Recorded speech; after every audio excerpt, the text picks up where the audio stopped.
टंडो आदम में बदमनी में ठापुर न आई चोरियूं फुरियूं ऐं मोटरसाइकिल चोरी थियण रोज़ जो मामूल बणिजी वियो। ॾींहं ॾिठे जो सरेआम शहर जे विच मां फोरू ॾोही सरगर्मियूं करण लॻा। टंडो आदम में वापारी खां 10 लख रुपयनि जी फुर कई वई आहे।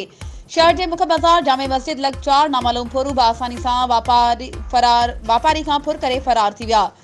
वाक़े वारे हंधि डीएसपी पहुची तफ़सील वरिता। रिपोर्ट मूजिब टंडो आदम जे सिटी थाणे जी हद मुख बाज़ार जामे मस्जिद वटां गुट बधल 3 नामालूम हथियारबंदनि शहर जे काठ जे वापारी करीम बख्श मलिक खां हथियारनि जे ज़ोर ते 10 लख रुपया रोक रक़म फुर करे फरार थी विया।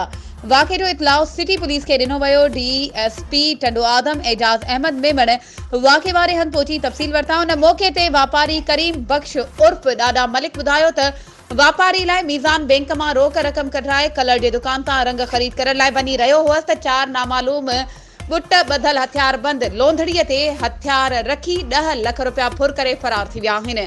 हुन आला अख़्तियारनि खां घुर कई आहे त वाक़े जो नोटिस वठी फुर थियल रक़म वापसि कराए मूं सां इंसाफ़ कयो वञे। वधीक ख़बरूं ऐं अपडेट्स जे लाइ असांजे चैनल खे सब्सक्राइब कयो ऐं हा बेल आइकन खे प्रेस करणु न विसारिजो त जीअं असांजी हर नई अचण वारी वीडियो तव्हां ताईं पहुची